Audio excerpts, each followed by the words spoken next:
है hi everyone. जैसा कि आप सभी को मालूम है कि यूपीपीएससी में एथिक्स में एक बहुत ही इंपॉर्टेंट टॉपिक है वैल्यू, मूल्य। रिसेंटली 2023 के मेंस के एग्जाम में एक क्वेश्चन आया था। क्वेश्चन ये था कि बच्चों में मूल्यों के विकास में परिवार की भूमिका क्या है। आज हम इसी पे चर्चा करेंगे कि मूल्यों के विकास में आखिर परिवार की भूमिका क्या रहती है। इसके ऊपर हम लोग डिटेल में यहाँ पर एनालिसिस करेंगे। ठीक है, तो चलिए आगे बढ़ते हैं। सबसे पहले तो जैसा आप सभी जानते हैं कि परिवार एक अहम रोल निभाता है। क्लियर है, किसी भी मूल्य के विकास में जो परिवार का रोल है वो सबसे अहम माना जाता है। क्यों माना जाता है अहम? क्योंकि हम सभी को मालूम है कि माता पिता और बच्चों के बीच में सबसे घनिष्ठ संबंध होते हैं। जी हाँ, तो सबसे पहले अगर मान लीजिए कि क्वेश्चन इस पे पूछा हुआ है तो आप यहाँ पे किस प्रकार से इसकी शुरुआत करेंगे मैं आपको बताऊं कि अगर आपको यहाँ पे रोल लिखना है, लाइक भूमिका, अब यदि आपको भूमिका स्पष्ट करनी है तो कुछ चीजें जो है सबसे इंपॉर्टेंट है। जैसे माता पिता और बच्चों के बीच घनिष्ठ संबंध होते हैं। माता पिता एवं बच्चों के मध्य घनिष्ठ संबंध। जी, अब जब माता पिता और बच्चों के बीच में जो ये घनिष्ठ संबंध होते हैं, याद रखिएगा, जस्ट अ सेकेंड, इसकी वजह से आप यहां पे कई पॉइंट जो है इलेबोरेट कर सकते हैं। जैसे सबसे पहला, माता पिता बच्चों के सबसे अधिक अगर देखेंगे तो पहुंच होती है। जैसे यदि किसी बच्चे को कुछ जानना है, कोई आवश्यकता पड़ती है, जब बच्चे छोटे होते हैं तो आसानी से पहुंच जो है केवल माता पिता तक हो पाती है। तो यहां पे आप एक पॉइंट लिख सकते हैं कि माता पिता बच्चों के सबसे अधिक सुलभ होते हैं। ठीक है, माता पिता तक पहुंच बच्चों के लिए अधिक सुलभ होता है। ठीक है, आसान होता है। पहुंच कहने का मतलब, बच्चे को कोई भी समस्या हुई, मम्मी, ठीक है, पापा, तो आपने देखा होगा कि छोटे बच्चों में सबसे अधिक अगर कोई भी प्रॉब्लम आएगी तो सबसे पहले कहाँ भागेंगे? भाई मम्मी पापा के पास में। तो माता पिता तक बच्चों की जो है एक पहुंच सुलभ होती है, उन्हीं के द्वारा इनका पालन पोषण किया जाता है। तो पहली चीज ये। दूसरी चीज अगर आप देखेंगे तो बोला जाता है कि बच्चों के मानसिक विकास में जो गैर औपचारिक शिक्षा है वो माता पिता के द्वारा या परिवार के द्वारा मिलती है। तो बच्चों के मानसिक विकास में, बच्चों के मानसिक विकास में जो गैर औपचारिक शिक्षा है, गैर औपचारिक शिक्षा, यह भी किसके द्वारा प्रदान की जाती है? परिवार द्वारा। परिवार ही, ठीक है, बच्चों को सबसे पहले गैर औपचारिक शिक्षा का विकास करता है। जैसे स्कूल में जो शिक्षा मिलती है वो अलग है, लेकिन नैतिक मूल्यों में बड़ों का आदर करना, कहाँ पे कैसे बोलना है, कि क्या बर्ताव करना है।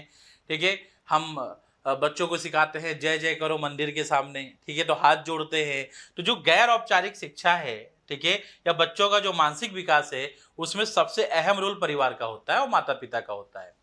इसी के साथ आप एक और पॉइंट लिख सकते हैं कि घर को जो है पहला विद्यालय और माता पिता को प्रथम शिक्षक माना जाता है। तो घर जो है हमारे यहाँ पे ये प्रथम विद्यालय माना जाता है। ठीक है, और जो माता पिता हैं ये प्रथम शिक्षक माने जाते हैं। अब आपके पास में ये 4 पॉइंट है, इनको लेकर आप एक बहुत अच्छा, ठीक है, अपने क्वेश्चन को स्टार्ट करने के लिए इंट्रो मतलब प्रस्तावना, भूमिका, जो भी आप कहते हैं, उनका प्रयोग कर सकते हैं। और बहुत बहुत अच्छी प्रस्तावना जो है, इनको मिलाकर आप एक अच्छा, ठीक है, आंसर जो है क्रिएट कर सकते हैं।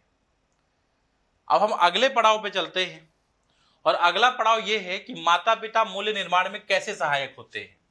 ठीक है, प्रश्न तो यही था कि माता पिता मूल्य निर्माण में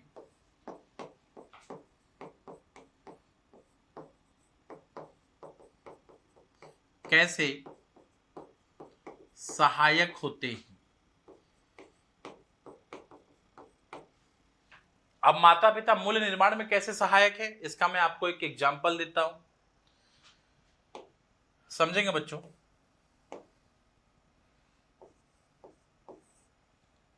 सबसे पहली चीज वो आती है अवलोकन।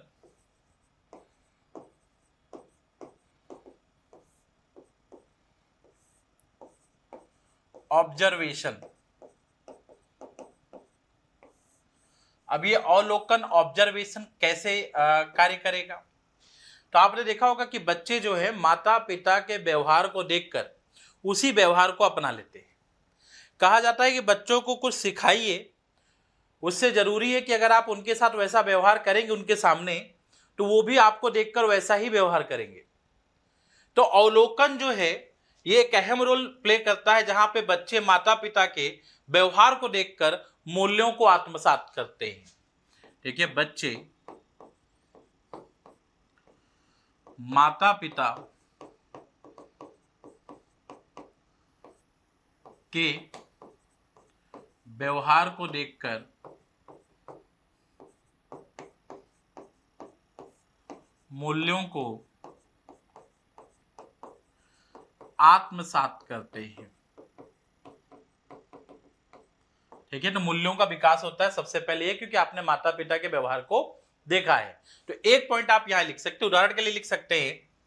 ठीक है, उदाहरण के लिए आप लिख सकते हैं, क्योंकि एथिक्स में उदाहरण जो है आत्मा है किसी भी आंसर की। मातृभाषा। ठीक है, हाँ, जैसे मैं हूं, मैं पूर्वांचल में ज्यादा समय रहा नहीं, मेरा पूरी स्टडी और सब कुछ जो है लखनऊ और इसके आसपास के क्षेत्रों में हुई।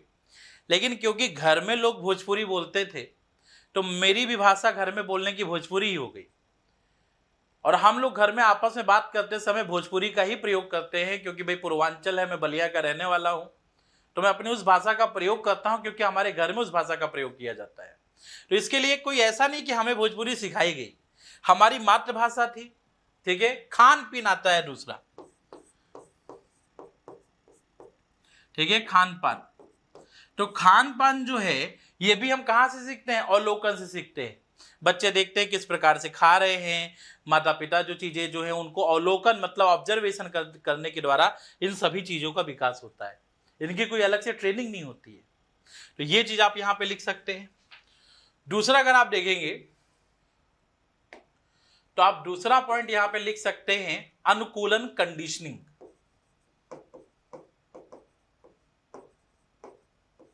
अनुकूलन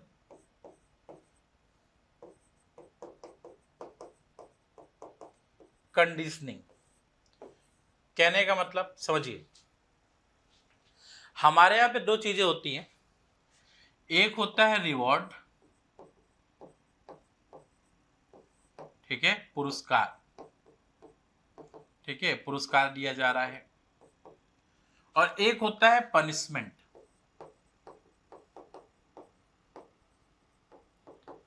ठीक है, अगर देखेंगे तो दंड दिया जा रहा है अगर किसी चीज को लेकर कुछ गलत किया।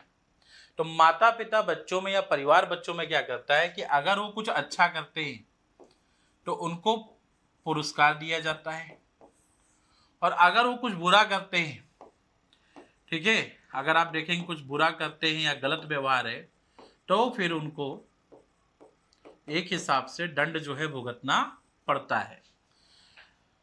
इसकी वजह से बच्चों में क्या होता है, ठीक है, एक हिसाब से अगर आप देखेंगे तो मनोवैज्ञानिक मानसिक विकास होता है कि वो अच्छे कार्य की ओर क्या होते हैं, अग्रसर होते हैं, और बुरे कार्य की ओर जाने से क्या करते हैं, खुद को रोकते हैं। तो ये कंडीशनिंग कहलाता है, मतलब अनुकूलन। इसमें आप इसमें एक बहुत अच्छा एग्जाम्पल आप लिख सकते हैं, पढ़ाई के लिए इनाम देना। ठीक है, अगर आप देखेंगे बचपन से हम लोगों के लिए किया गया कि अगर हम पढ़ाई करते हैं, ठीक है, तो पढ़ाई के लिए इनाम देना। और दूसरी सबसे खास बात मैं आपको बताऊं, एक तरफ आप पढ़ाई के लिए इनाम दे रहे हो और दूसरी सबसे खास बात यहाँ पे क्या निकल के आ रही है कि अगर आप खेल में अधिक समय बिताते हो, खेल में अधिक समय बिताने पर रोक लगता है, ठीक है, रोक। तो ये क्या बताता है, ये पुरस्कार और दंड के, ठीक है, अनुरूप अगर आप देखेंगे अनुकूलन के माध्यम से परिवार जो है बच्चों में जो है सही मूल्यों का विकास करते हैं, और जो नकारात्मक मूल्य हैं, ठीक है, उनको कहीं ना कहीं हतोत्साहित किया जाता है, और जो उचित मूल्य हैं उनको विकास किया जाता है। तो ये पॉइंट आप यहाँ पे लिख सकते हैं अनुकूलन में, ठीक है। हाँ, उसके बाद बेटा, ठीक है, अगला पॉइंट आप यहाँ पे लिख सकते हैं रीतियों और परंपराओं की भूमिका। रीतियों एवं परंपराओं की भूमिका कैसे भाई, रीतियों और परंपराओं की भूमिका, role of customs and traditions.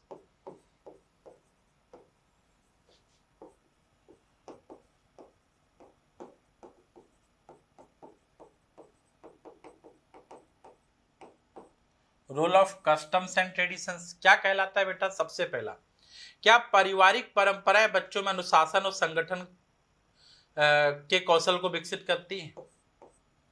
परंपराएं अनुशासन, ठीक है, अनुशासन को विकसित करती हैं।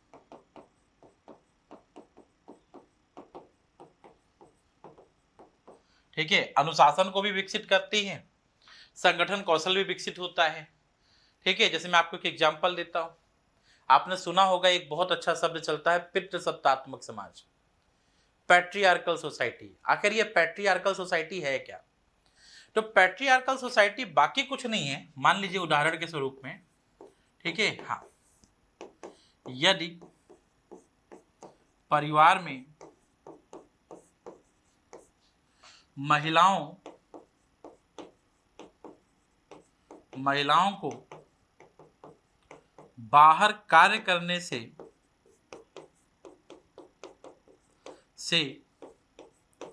रोका जाता है, ठीक है, तो बच्चों में भी इसी प्रकार के मूल्यों का विकास होगा,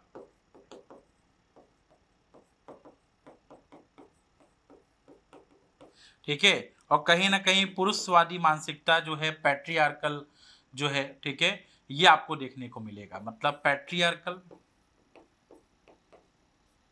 पितृसत्तात्मक जो है,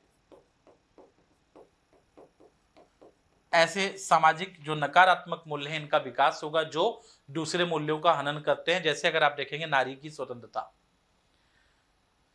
तो रीति रिवाज, परंपराएं, घर में माहौल कैसा है, व्यवहार कैसा है, लोग किस प्रकार से जो है किसी दूसरे जेंडर के लिए, किसी अलग जाति के लिए कैसा व्यवहार करते आए हैं, ये रीति रिवाज परंपराएं बच्चों में उसी प्रकार के मूल्यों को विकसित करती हैं, जो एक इंपॉर्टेंट रोल प्ले करता है। इस पॉइंट को आप यहाँ पे क्या कर सकते थे, नोट कर सकते हैं। अगला पॉइंट आप लिख सकते हैं समाज में समायोजन, ठीक है, चौथा पॉइंट आप लिख सकते हैं, ठीक है, समाज में समायोजन, integration into society.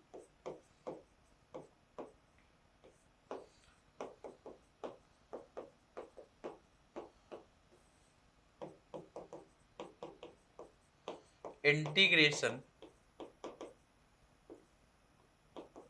Into society, कहने का मतलब, ठीक है, परिवार बच्चों को सामाजिक मानकों के अनुरूप, ठीक है, मतलब अगर आप देखेंगे तो परिवार क्या करता है,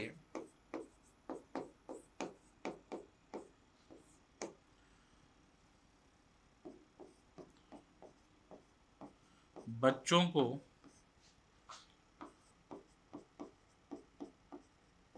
सामाजिक मानकों के अनुरूप, ठीक है, मूल्यों को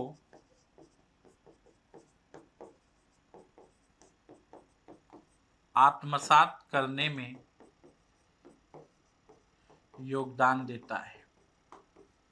मतलब समाज कैसे मूल्यों को पुरस्कृत करता है, परिवार हमें वही सिखाता है। कोई भी परिवार अपने बच्चों को एंटी सोशल नहीं बनाता है, बल्कि सामाजिक बनाने की कोशिश करता है। और सामाजिकरण की प्रक्रिया में परिवार से वो मूल्य हमें देखने को मिलते हैं। जैसे सबसे पहला मूल्य जो आपको देखने को मिलेगा वो मिलेगा सहिष्णुता का, टॉलरेंस। दूसरा मूल्य जो आपको देखने को मिलेगा धार्मिक मूल्यों का सम्मान।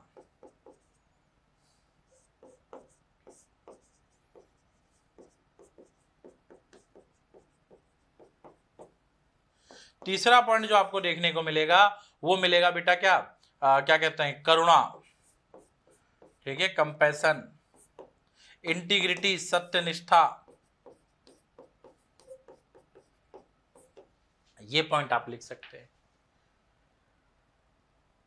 ठीक है। उसके बाद अगर आगे बढ़े तो इसमें अगला पॉइंट जो आपका हो सकता है वो हो सकता है भावनात्मक अनुभव, इमोशनल एक्सपीरियंस।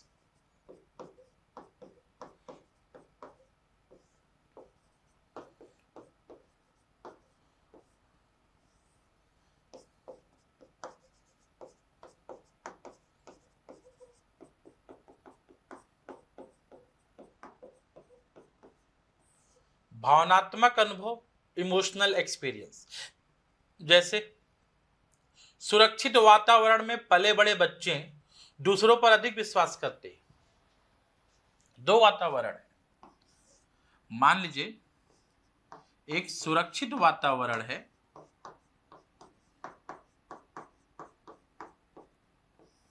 और एक वातावरण असुरक्षित वातावरण है।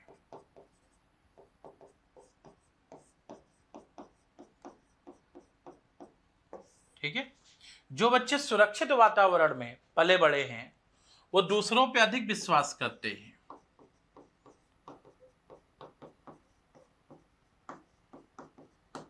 और जो असुरक्षित वातावरण में पले बड़े हैं उनको किसी पे विश्वास नहीं होता है। ठीक है, हाँ, ठीक है, जल्दी विश्वास, ठीक है, हाँ, जल्दी दूसरों पर विश्वास नहीं करते।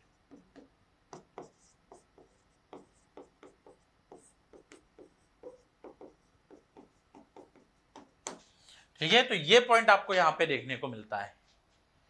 क्लियर है? जी हाँ। जैसे अच्छे साहित्य और किताबों को पढ़ने की आदत डालना, ये सबसे इंपॉर्टेंट है। आजकल तो ऑनलाइन के जमाने में कोई किताब क्या ही पढ़ता है, लेकिन अच्छे साहित्य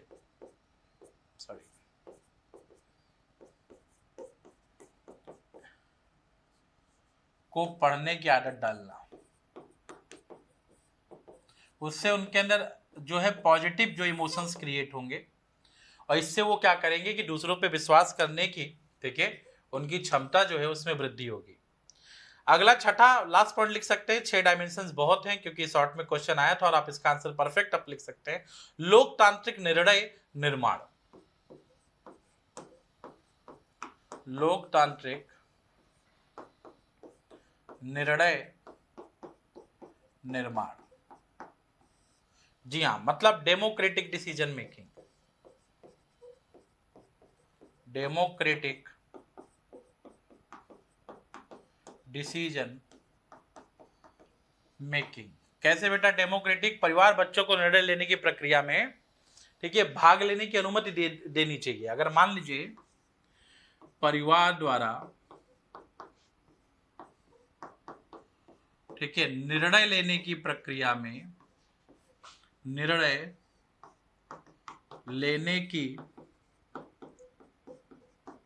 प्रक्रिया में, ठीक है, बच्चों को अगर भाग लेने दिया जाए, बच्चों मतलब ये नहीं कि अब 2 साल के बच्चे को भाग लेने दिया जाए, समझदार बच्चों को भाग लेने देना, ठीक है, तो अगर वो भाग लेते हैं निर्णय में तो क्या होगा? लोकतांत्रिक मूल्यों का विकास होगा, एक लीडरशिप क्वालिटी डेवलप होगी। इस प्रकार से आप जो है ये 6 डायमेंशन अच्छे से लिखकर अपना आंसर कंप्लीट कर सकते हैं और अच्छे उदाहरण का प्रयोग कर सकते हैं ताकि आपको अच्छे मार्क्स मिले, ठीक है, आपके एथिक्स पेपर में। उसके अलावा देखेंगे बच्चों, जैसा कि आप सभी को मालूम है, अभी उत्कर्ष में होली ऑफर चल रहा है जो 22 मार्च तक है। जी हाँ, 9 से 22 मार्च तक सभी कोर्सेज पर up to 90% discount, up to 100% का कैशबैक भी है, और पेड स्टूडेंट्स के लिए 10% एक्स्ट्रा डिस्काउंट है होली कूपन कोड के साथ। अगर आपका ऐप अपडेट है तो पेमेंट के बाद आपको एक ऐसा स्क्रैच कार्ड मिलेगा, स्क्रैच करने पे आपको कैशबैक मिलेगा, 5 से 7 दिन के बीच में आपके अकाउंट में आ जाएगा। उसी प्रकार से अगर आपका ऐप अपडेट नहीं है तो फिर उस प्रकार से अगर आप देखेंगे तो यहाँ पे आपको कार्ड मिल जाएगा, स्क्रैच कार्ड, और ये आप बेनिफिट ले सकते हैं। सभी पेड स्टूडेंट के लिए 10% एक्स्ट्रा डिस्काउंट, उसके लिए होली जो है कूपन कोड, ये आपको प्रयोग करना पड़ेगा। आरंभ बैच हमारा स्टार्ट हो चुका है 15 अप्रैल 2025 से, लाइव फ्रॉम स्टूडियो है, 14 मंथ ड्यूरेशन है, ओरिजिनल प्राइस 25 थे, अभी 6500 में आपको मिल रहा है। ठीक है, ये उसके बैच की खासियत है जो आप देख सकते हैं।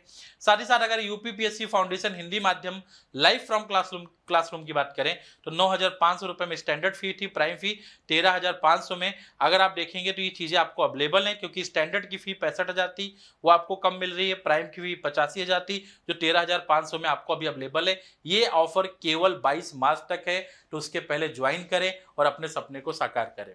ठीक है, कमेंट में जरूर बताइएगा कि आपको लेक्चर जो है कैसा लगा और आपके सारे पॉइंट क्लियर हुए कि नहीं। Thank you.